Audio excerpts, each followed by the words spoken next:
Good afternoon, everybody. Welcome to another segment of Fertility Talk. Today we are chatting to Dr. Van Waart, and he is from the Wijnland Fertility Clinic. Because it is Male Fertility Awareness Month, or Male Infertility Awareness Month, we thought it just best to do a talk on that, and who best to do it than Dr. Van Waart. I think you have done one before on the same topic. But thank you very much for joining us, Dr. Van Waart, and taking your time out to do this with us, and give somebody out there a little hope that there is something they can do when it comes to male infertility, and especially because it's such a sensitive topic when it comes to men. So I'm going to hand over to you, and thank you again for doing this.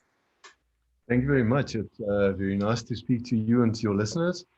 So today I'm just going to share a couple of facts about male fertility. I think part of the whole process of the fertility process is definitely the male included.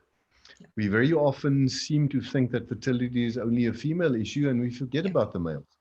Now, in general, I think male fertility or male subfertility entails about 30% to 35% of couples who do not fall pregnant.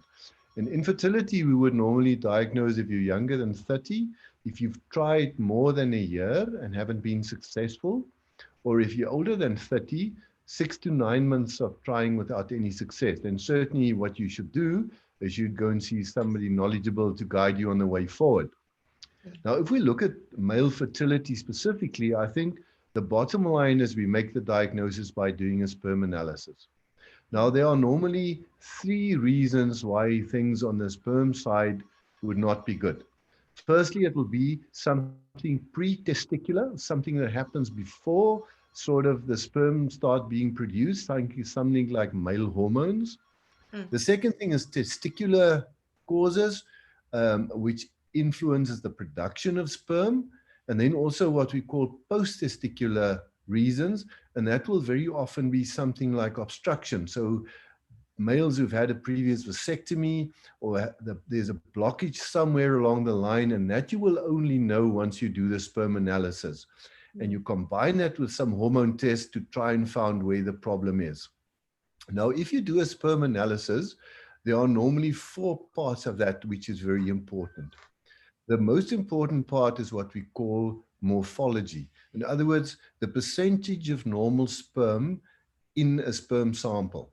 Now, in nature with animals, very often you might find that all of the sperm would be normal. And that is because they only have one chance during the mating season of actually making some babies. Humans have lots of time. So the morphology normally will be a lot less. And what we would like to see is morphology of more than 4%. It doesn't mean if it's less than 4%, you don't have a hope, but more than 4% certainly is reassuring. We also would look at the count. And the count will normally be counted in millions. So we would like to see more than 10 million sperm per sample. And then also look at the motility of the sperm, because they have to move along to get to the egg. And also look at what we call forward progression. In other words, in which way they are swimming forward. Some of them might swim straight forward, which will give you full marks.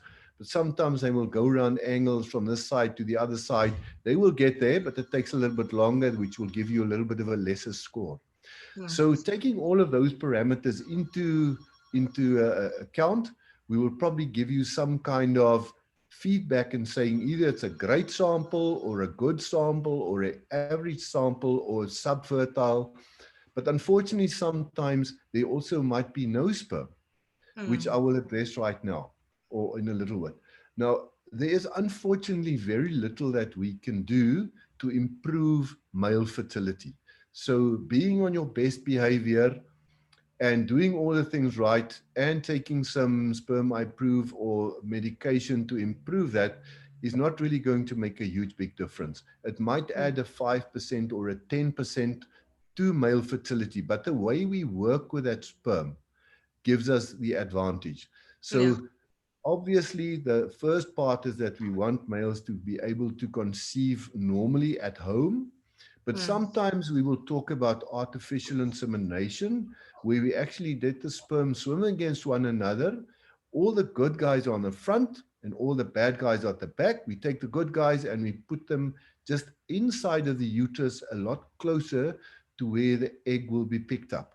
And that improves your chances 2 to 2.5 times against trying on your own. Okay. However, if there's a severe factor, then very often we'll need to take individual sperm and inject them into the egg, because then we're talking a lot smaller numbers and we have to help the guys over the winning line. And that's where in vitro fertilization, or ICSI, comes into play. And once we have the egg and the sperm together, the playing field is similar, whether you conceive at home or not. Some people just need a little bit of extra help. All right, so the most important thing that if male fertility becomes a problem, or general advice, is I think that lifestyle changes will very often make a difference. So we cannot improve sperm, but we can certainly improve the conditions where they are being made and make the factory as good as possible. Now, the things that do impact on that will be things like smoking, which is not great for sperm. The second thing is obesity. So obesity also influences not only erection very often, but also the quality of the sperm produced because of different hormonal and metabolic influences. Strenuous exercise, like really long distance running, 100 kilometers a week and more, or 3 or 4 hours a day on the saddle of a bicycle, certainly is detrimental to sperm because of the oxidative stress that it improves, and it makes the sperm a little more fractured and not as potent as they can be. And then the last thing is body temperature. And that includes things like long rides on bicycles where the testicles are actually close to body temperature, because sperm normally would be manufactured at a little bit below body temperature, and we want to keep it that way. So long hot baths, wearing very tight underpants all day long, taking long sort of rides on the bicycle, those are things that is not really good for sperm. Now, if I briefly come back to the patients who don't have any sperm on the sample, we would never judge somebody by one performance. So we would repeat a sperm analysis, and if we then find no sperm on the second sample, there are normally 2 reasons why this could happen. The one is what we call obstructive causes. So there's a blockage somewhere along the line. So if we can get sperm, they're probably good. And that we very often then do through something like a testis biopsy, where you go and get the sperm at the source. The other cause is non-obstructed cause, and that is very often something where there's a hormonal problem or something in the little ducts that produce the sperm that is not 100%. In those cases, one can attempt to get sperm, but the chances are definitely less. So taking hormones in consideration will help us telling whether it's obstructive or not. If the male hormones are normal, it favors obstruction. If the male hormones are elevated, it means that definitely the brain is really trying very hard to actually motivate the testicle to make sperm. In that case, sometimes we don't find sperm. Now, there are certain other things that can also produce what we call azoospermia, or no sperm at all. And the biggest culprit is testosterone injections. So we find very often that the males think that if you take a testosterone injection, you are going to be the man. Now, you're partially right, because you're going to have lots more energy. You're probably going to be a little more virile, but it suppresses sperm production completely. So in those cases, we have to stop that medication, wait for 3 months for the sperm to recover, and then you will get a true picture once you do the sperm analysis. So I think, in summary, basically, it is quite important that males, if they have any doubt, should know their fertility status. So go to the closest fertility unit, make sure that you have your sperm checked. I think fertility awareness is something that we all strive for, that people know that we should aware that there could be problems, and the earlier you know that, the better you can attend to those problems. And then lastly, I think, unfortunately, we also get the males that sort of get diagnosed with cancer. And I think very sad. And fortunately, the treatment for male cancers are quite good. So the Mm, chance of coming out perfect on the other side is reasonably good. But okay. sometimes some of those treatments can really have a harsh impact on sperm production.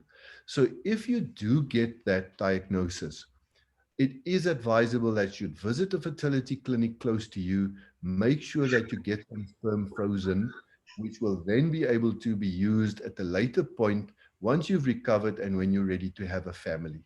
So I Okay. think in basics, it covers most of that. I'm very happy to answer questions. One message, make sure that you know about your fertility status. Okay.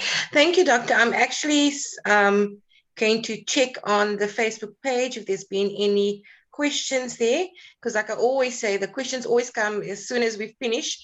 Then we tend to get somebody contacting us and asking us questions. Um, okay, so one question is also, is there any particular age? Does age matter when it comes to a male? Because obviously on the female side, it does matter. But does it matter when it comes to the male? The short and sweet answer, it does not really matter. I think Okay. males are not that severely affected by age, but what we do know is if a male is older than 50 years and the female partner is also not that young, there is a small chance that you get what we call the chromosomal 15 abnormalities, which were things like schizophrenia, ADHD, attention deficit syndrome, and autism. So, however, if you have a young female in your life, you're a little bit older, a younger egg can actually put an older sperm on a better track. So that is the one advantage. But I think one must be just note that in older males, there are a little bit of risks involved, but that Yeah. normally will be discussed with you if you go for your treatment. Yeah. So then in that case, definitely going to an actual fertility treatment, a fertility clinic or a facility would actually better your chances and knowing exactly before you go through, doing it naturally and things like that. I think the one other thing is what exactly, without mentioning the exact product that men can get, but what exactly, if they need to take supplements to help increase their sperm count, what would you recommend? I think people always say zinc or something, but what are the things that you would recommend besides living a healthy life and that type of thing? I think what one should be careful of, there are lots of products in there, a lot of them are very expensive. Yeah. So I think ones that contain vitamin E, vitamin C, and zinc and folic Okay. acid, those are the ones that normally we would favor, and you get Yeah. some very well-priced ones. So I think if you look at those things, if you smoke, you have to take one more. But I know there are certain products that they think males think if you take more, it's better. It's not Yeah. so. I think normally in one tablet there will be enough. And sometimes if they will tell you to take 2 a day, but I think that's also very good if you discuss that with somebody knowledgeable. But don't just go Yes. to the pharmacy and push yourself full of vitamins and supplements because male, if they struggle with fertility, we are soft targets. Yeah. So I think our last question revolving male infertility is we we tend to men are very sensitive when it comes to this issue, and I actually get a lot of men WhatsApping me and calling me and things like that because they don't want to actually go to a pharmacy to go and purchase the product. They'd rather come through me and purchase and ask me questions and stuff. And I always try and refer them to go to a clinic or go somewhere where, besides going to a clinic, is there anywhere else before they get to the clinic, anywhere else you would recommend them go, where maybe it's more private or something that they can do? I think very often a visit to the urologist will also be a good idea. But Okay. I think mostly what they will do is through their female partner. I think it's Mm. easier to come here. I think you must remember if males come to our clinic, we work with that every day. So for us, it's not Yeah. strange. It's too awkward for the males, but this is what Yes. we do. We're all on the same side. So Yeah. I think to the clinic, they will definitely get the optimal advice and not spend a lot of money on things that are really unnecessary and not going to. Yes. So as from a cost-effective point of view, if you can just get your ego down a little bit, I think it's the best thing to come to a fertility unit to make sure they Yes. get the right medication. Perfect, perfect. Thank you very much for taking your time out to have discussion with us. If you would like to speak to Dr. Van Waart, and he is in the Cape Town, you're in the Cape Town area, and you guys are in the Wijnland area, am I right? Yes, correct. Yes. Yeah, so if you'd like to get in touch with Dr. Van Waart, I will post his details, and you'll see he's on Instagram. We have, they're very active on Instagram, Facebook, and he's also got a full page on our website.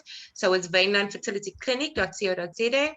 And you can email them and give them a call as well if you'd like to make an appointment with him. Thank you very much again, and have a great day further, Dr. Van Waart. Thank you very much and have a nice weekend. Nice to speak Thank to you. you. You too. Bye.